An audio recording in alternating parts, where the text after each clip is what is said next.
YouTube is one of the most popular search engine in the world. No wonder na maraming napupunta sa platform at gustong gumawa ng sarili nilang channel. YouTube also is the one way of passive income, and sometimes YouTuber decided to become full-time on YouTube.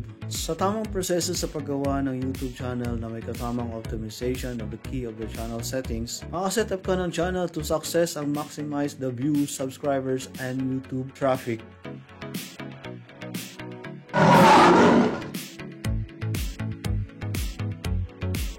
In this video, samahan niyo po ako mag-create ng YouTube channel step by step.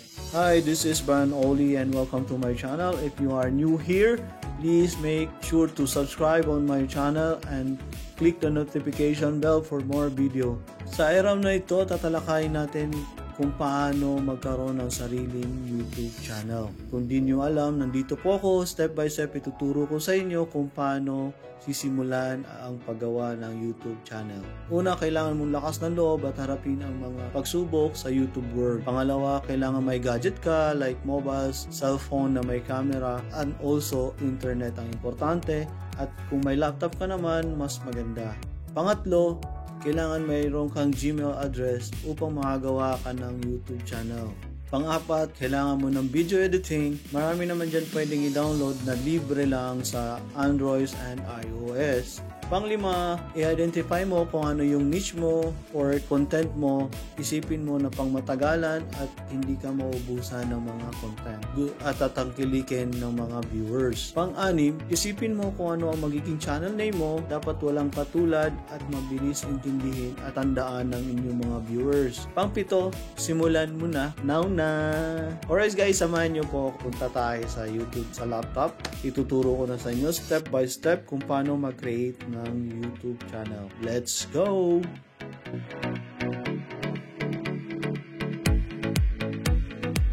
Alright guys, here we go.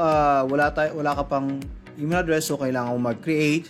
So pag nag-create ka, may tatlong choices. Yung for myself is for your personal, for my child is for your kids, and also if you have a business, it's for your business.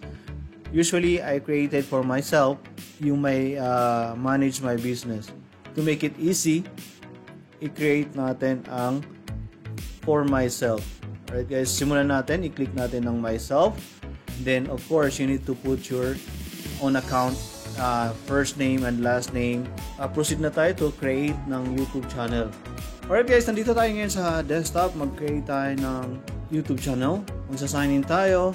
Ayun guys, naka-sign in na si nubaintest.21gmail.com. So yun yung email address ko. Pang meron ka ng channel, so malalagay dyan is yung your channel. Dito ngayon, wala ka pang channel, so you need to create your channel. I-click natin tong channel. Mag-upload ka ng picture mo or image mo para sa YouTube channel mo. So mag-upload ako ng picture ngayon sa branding. So itong gagamitin ko ngayon. Okay na ba sa akin to? If okay, I will put done. So parehas sila ng name ng channel, Nubaintest. By clicking your channel agree, magki-create na ako ngayon ng channel. So, i-direct ka niyan ngayon sa channel mo. Papasok yan, hintayin lang natin a little bit. Pumasok na siya. Ito na yung channel name mo. Ito na yung picture mo, profile picture mo or logo mo.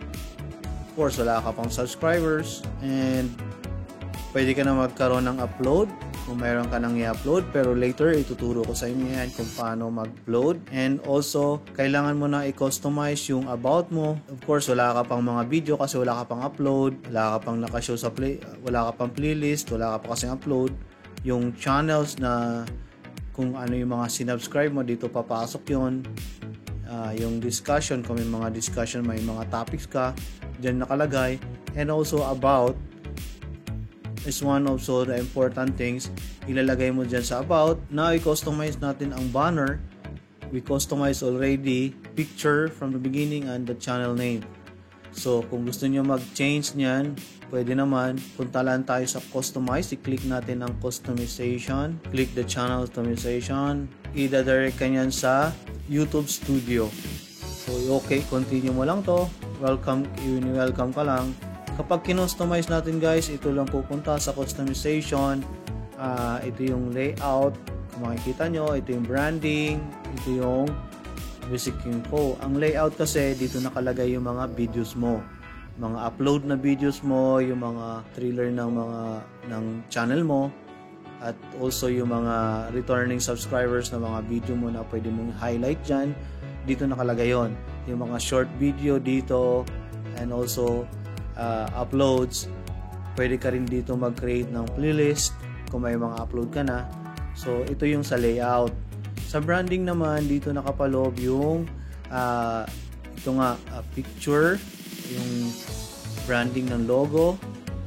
Ito yung picture, at least mayroon siyang 98 by 98 pixels, 4 megabytes or less.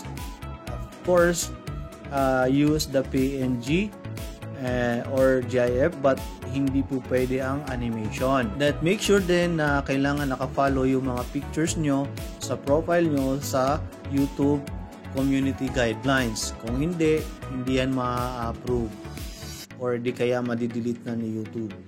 Nakapag-upload na tayo ngayon dun sa picture or logo ng ating channel. Ngayon guys, mag-upload naman ako dito sa banner. Ang banner po ay isang pamamaraan sa branding. Kung ikaw ba ay nagbibenta or ikaw nasa marketing or na may business, dito natin makikita ang mga signages.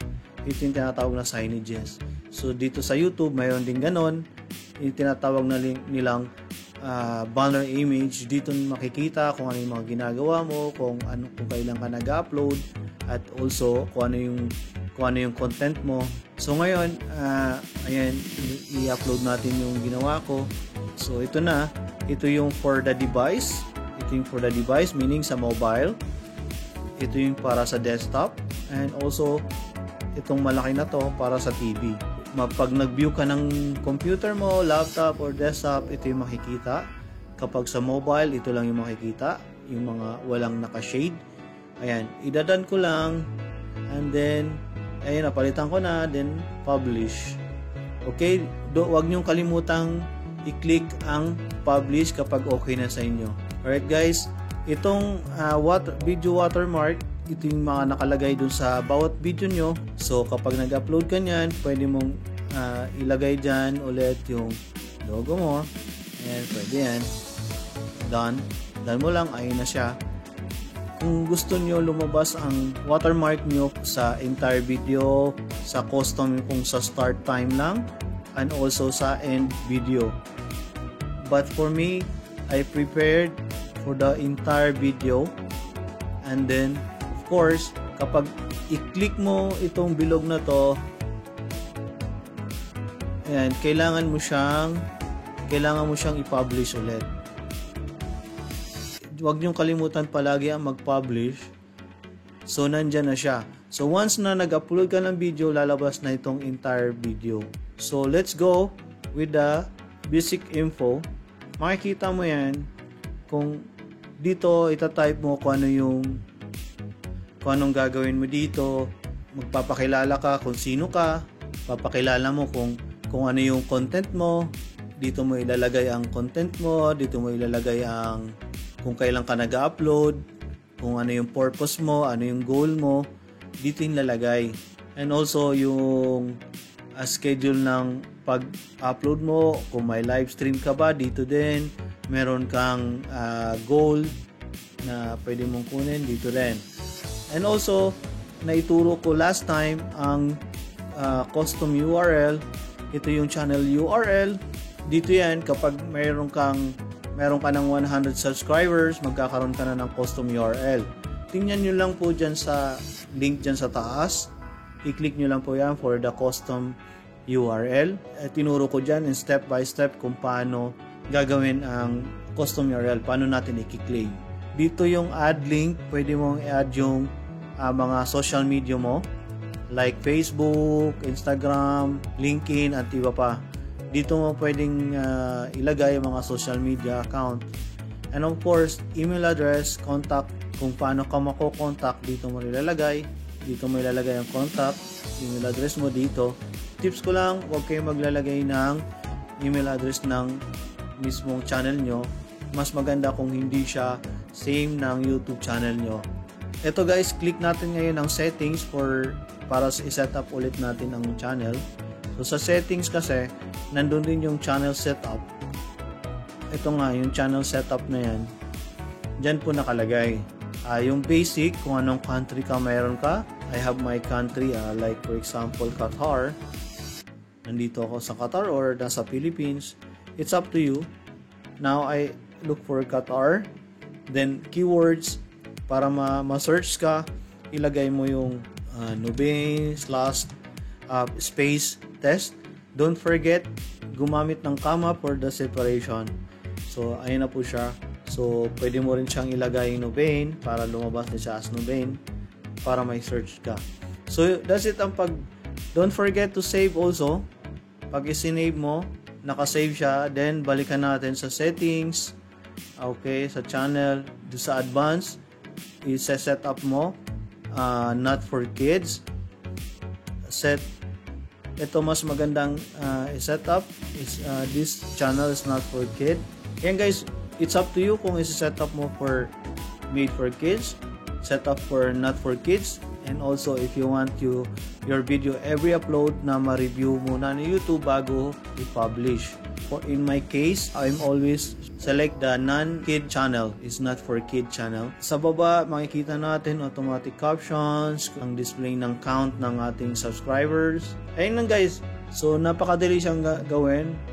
So, later on, after this tutorial, the next tutorial will be how to upload video.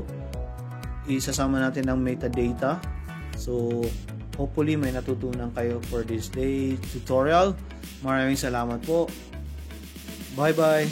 Maraming salamat po at nakaabot ka dito sa dulo ng aking video. At kung ikaw po ay bago lang sa channel ko, please do subscribe at pakisama na rin po ang bell notification para ma-notify kayo sa mga susunod ka na video. Maraming salamat po again at see you when I see you. Bye-bye.